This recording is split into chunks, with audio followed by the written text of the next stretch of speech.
Indigo Park is the latest contender in the mascot horror genre. Don't be fooled by the cute and colourful characters though. Like most games of this type, once you start to delve a bit deeper, you quickly realise that things are much darker than they first appear. But if you're a regular visitor to my channel, you'll know that delving deeper into the darker mysteries is kind of my thing.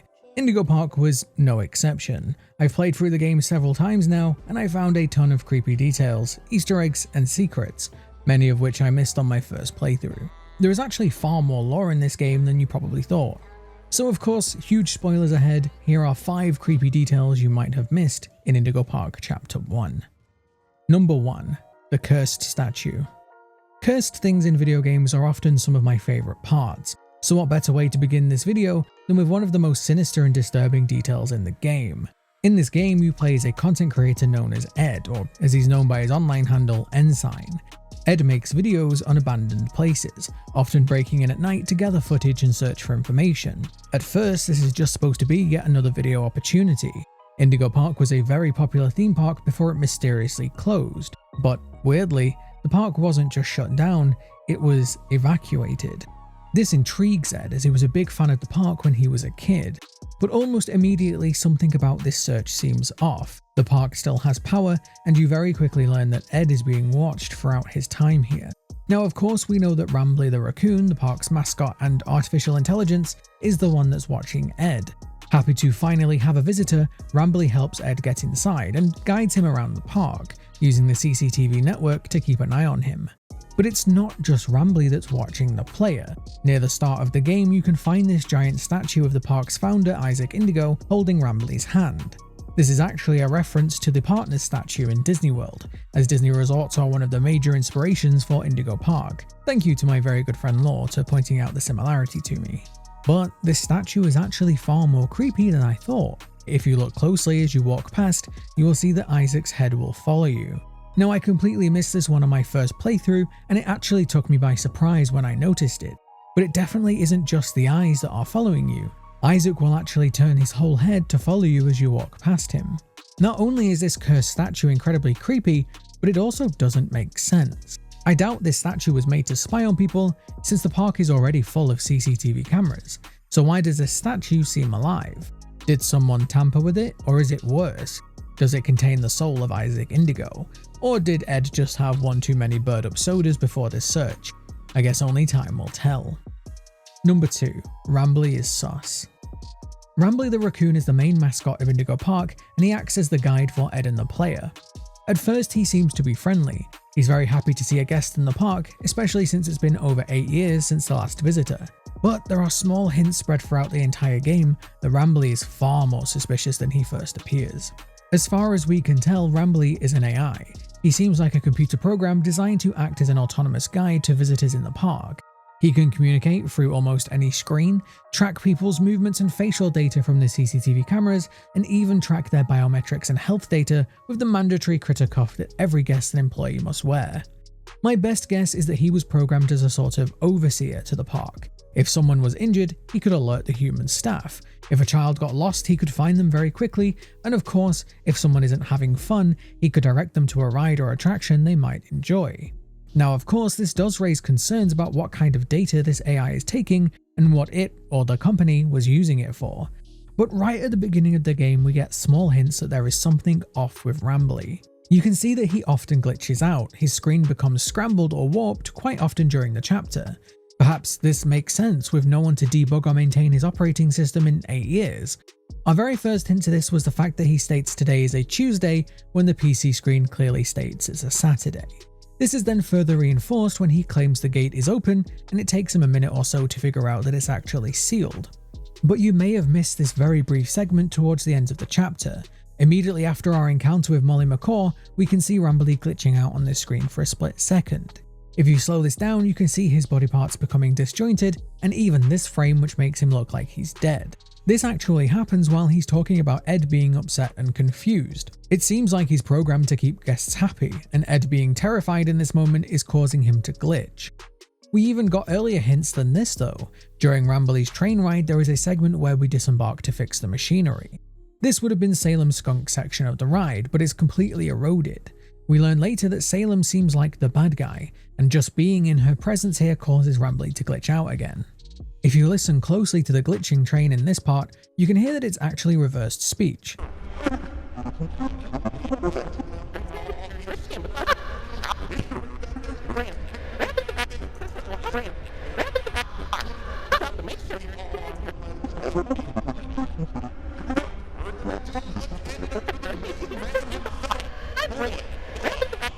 It seems to be Rambley's speech played on a loop, overlaid with Isaac Indigo's tape from the beginning too. Nothing overly secret for sure, but the fact that just being in Salem's presence causes Rambley to behave this way shows that he's definitely scared of her. Either that or someone edited this part of the ride to keep it a secret. But this rabbit hole goes yet even deeper. We learn that there is another character that Rambley doesn't like.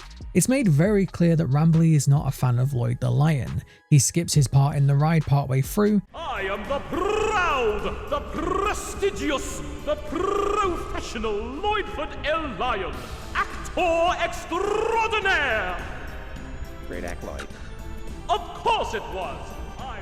He has nothing to say about the Lloyd plush. Oh, you found my buddy Finley. You know, he's really shy. Like too shy.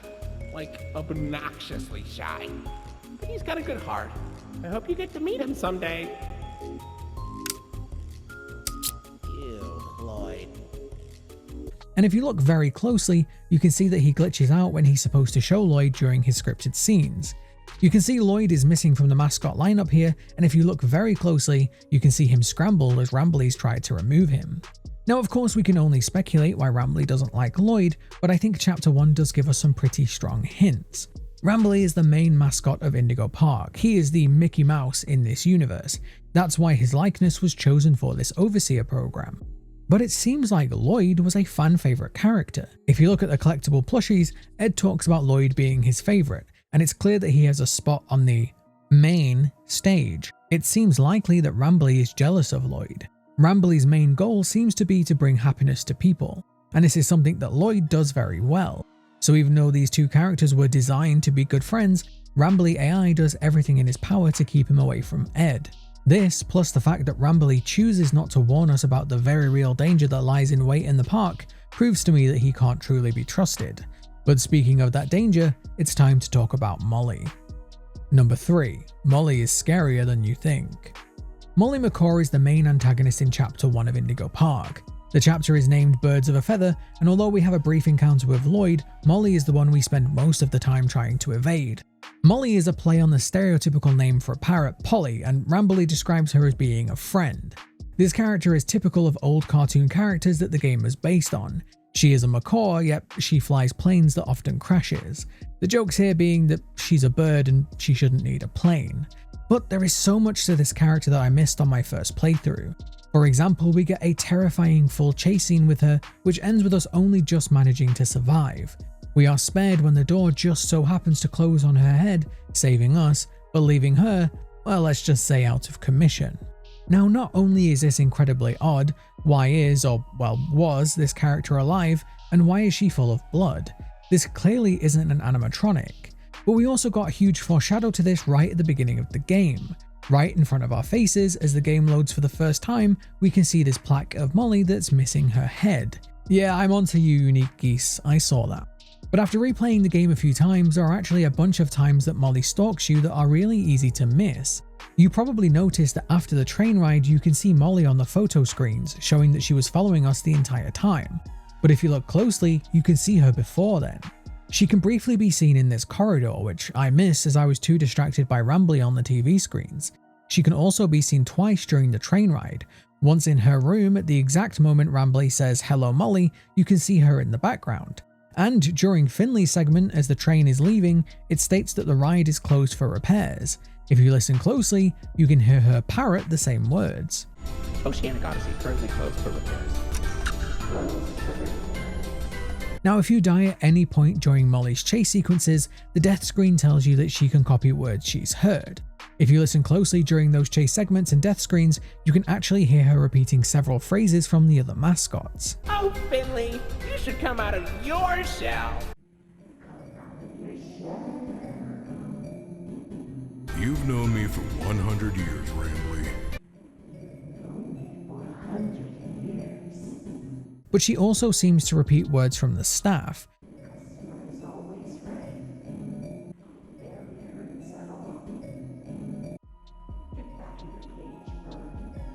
And my personal favorite. Now, I had to die a lot to get these death screens, so if you are enjoying the video, please leave it a like. I feel like I've earned it. This gives us hints that at least some of the staff were not big fans of these mascots, something that we'll come on to later. But once again, this goes even deeper. You can hear her say what sounds like "you're going to die here smiling." Now, of course, there is a chance I misheard it. All of these voice lines are played over some incredibly loud music, but it would fit in with the themes of this chapter. We can see that Molly has a huge change in personality. She goes from being a creepy but mostly harmless character, stalking us from the beginning but not attacking, to this much scarier version, trying to kill us with blood dripping from her mouth. The Molly Macaw arcade game Rambley Rush shows us the reason for this change. Salem talks about using potions on squirrels, corrupting them. She does the same thing to Molly at the end of the video game. She talks about this potion removing the notion of friendship, and now we will learn what Molly really thinks of us. I think this is hinting that the mascots were programmed too, programmed to be friendly to the visitors and staff. When Lloyd attacked us, he is stopped by our critter cough, and I think this is a built-in safety feature. So not only did Salem figure out a way to turn off this safety feature for Molly, but she did it during chapter 1, meaning she is active and around somewhere. I wonder if this is that breathing sound that we can hear in this area, right before Molly attacks us.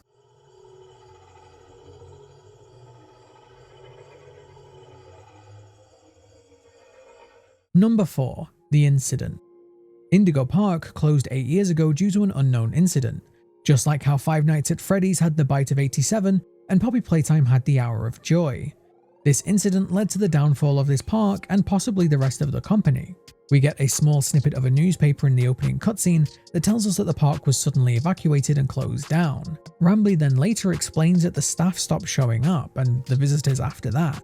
We haven't really had a proper explanation for what this incident was, but I think we have enough clues to piece it together. Now that we know that Salem was rewiring the mascots, removing their safety features, we can make an educated guess that one of the mascots injured someone. We might even have a clue to who this was. In that same cutscene, we can see a picture of this boy. Now, we don't get any more information on him, but Ed has pinned him to this board along with the newspaper clippings, maps, and notes. It's entirely possible that this boy was the one who was injured, or worse, which led to the park being evacuated. The odd thing about this is that Rambley neglects to mention this event at all, but then again, he does get a lot of details wrong, and he tells us he's been confined to the entrance since that day, so perhaps he genuinely doesn't know what happened. But the one thing that I did find odd is the way that Rambley describes the staff stopped showing up before the visitors did. I think the staff started to see the mascots behaving erratically, even dangerously, and staff began to quit, realizing the park was becoming unsafe to work in. This could even be a reason for the increased amount of automation. Even the gift shop was being run by Rambley. As more and more staff quit or were injured, the park became more reliant on the mascots and AI to function, and we all know that the AI was not reliable at all. We get yet another hint to this in the collectibles. Each one features both a description from Ed and also a voice description from Rambley. This collectible features an old recording from 2 staff members talking about being replaced. Hey Jackson, you hear about the new mascots? Yeah, think it'll put us out of a job? I think so. Old sport. And right after we got this damn raccoon costume. Man, screw this place. I say we get our asses out of here and go straight to Vegas. The park used to use humans in suits for their mascots, but changed to whatever these living versions are. Now, this is also apparently an Easter egg to Five Nights at Freddy's parody or fan game, Day Shift at Freddy's, a game that Indigo Park's creator, Unique Geese, has already played. This character being voiced by the voice actor for Jack Kennedy, even using one of his phrases, old sport. Uh-oh, our buddy's back. Animation! Why, hello there, old sport. Whoa! He like turned to look at us. What a graphical upgrade, guys. It's a graphical upgrade. Oh shit, what up, Dave? Oh shit, what up, old sport? I love that in this, like, we're going off the Vegas ending. So right now in the lore, We just like got done hanging out in Vegas and vibing, bro. I love it. Welcome back, old sport. I think so, old sport. And right after we got this damn raccoon costume. Man, screw this place. I say we get our asses out of here and go straight to Vegas. But it also highlights how this company began to replace their human workers with artificial ones, something that we all know doesn't usually end well. But something that does end well is this list. Number 5. So many Easter eggs. Now the final entry on this list is a sort of bonus round for all the little Easter eggs that I could find, partly because I wanted this list to have 5 entries, but also because there are just so bloody many of them. So here are all the ones that I noticed, or at least could remember. The names of the sodas in the diner might seem random, but they are actually some of the beta testers for the game. The Bird Up soda vending machines are a play on the words of the phrase word up, and they also sell Dr. Muncher and my personal favourite, Diet Water, for when water is just too many calories. The cafe in the town area is called Café Le Raton Laveur. Sorry if I butchered that one, but Raton Laveur is French for rat who washes. This is a name for raccoons since they are known to wash their food before eating it. Speaking of raccoons, I'm sure you've noticed that the bins are stamped with Rambley's logo. This makes sense since raccoons are also sometimes called trash pandas. The cafe also features an ice cream menu that has my personal favourite flavour, pistachio, but also has chocolate on the list twice. I guess that flavour must just be very popular. There is a locked photo room that is likely a hint to the Kickstarter for Chapter 2, which, as of time of recording, is saying we might be able to get our photos in the game. These pictures near the start of the game are missing Lloyd and presumably Salem. This is interesting since these are the 2 characters that Rambley doesn't like. I wonder how he managed to pull these down though, since as far as we know, he doesn't have a physical body, or does he? The Rambley Raction figure looks suspiciously like a U-Choose vinyl figure, which is ironic since a recent Doki Doki Literature Club release had people speculating they were going to be Indigo Park related. And Unique Geese looks to have reached out to U-Choose about the game, so who knows? This Golden Rambley could be a reference to Five Nights at Freddy's and the Golden Freddy, or it could just be a jab at marketing in general, with golden versions of toys and collectibles being a very common idea. There is a nostalgia graffiti tucked away right near the start of the game, although I have no idea if this is a reference to something or just a nod to the idea that a lot of these games pull on our nostalgia strings. Right next to this you can also see the gear you need to complete the puzzle just suspiciously hanging off the roof here. It conveniently drops just as we need it to repair the generator. But it seems to be inoperable. Looks like it's missing a piece. Can you find it?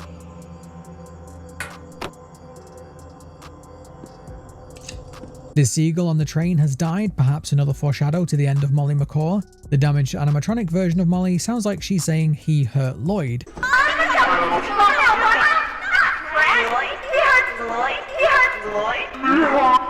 Which is creepy as hell, but it also makes me wonder if she's talking about Salem or Rambley. Right after this, we can see the sign for Lloyd, but Finley is there instead, implying once again he's been replaced.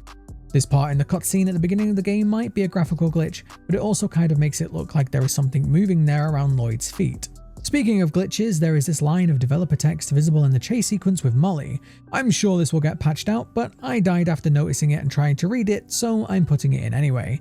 It's an easy mistake to make and I'm sure it'll be gone soon, but it's cool that Molly was originally supposed to crawl out of a pipe here. I wonder if that will ever make it into the game. When Salem corrupts the squirrels and Molly and Rambley rush, she turns them purple. Not only does this match her own colour, but it's also indigo. Fun fact, Rambley is usually a shade of indigo too, but in the arcade game, his colour is changed to violet for some reason. Must be all those Rambleberries. The Rambleberry itself becomes a collectible you get after finishing Rambley Rush. It's odd that it pops out like this, something that Ed even comments on, and this could be a huge clue to the future of the series. The circle in the play area is yellow, which makes it look like one of the rings in Sonic. This is ironic since Rambley Rush is very similar to that game too, even down to Rambley dropping his berries when taking damage, something very common for games in that time period. This could also be a hint that we'll get a Sonic EXE style game in the future, as those games were based on Sonic but had heavy horror elements. It would make sense that this game would also have a Rambley EXE style game as well. Finally, the ending credits are almost set up like Rambley is asking for a review, but if you look closely, it actually behaves more like a virus. The person controlling the mouse tries to close it several times, only for it to open on another part of the screen. A very stereotypical behavior for old computer viruses. Once again, this could be a huge hint towards what's going on with Rambley, and could even give us an insight into what Salem truly is and how she corrupts the mascots. which Salem herself could also be a reference to Salem the cat from Sabrina the Teenage Witch, since Salem in Indigo Park also likes to use potions. So there we go, absolutely loads of hidden details, creepy facts, and Easter eggs in Chapter 1 of Indigo Park. I'm sure I will come up with some theories on this game, so make sure to like this video if you want to see more, and subscribe so you don't miss those future uploads. Thank you very much for watching, and I will see you next time.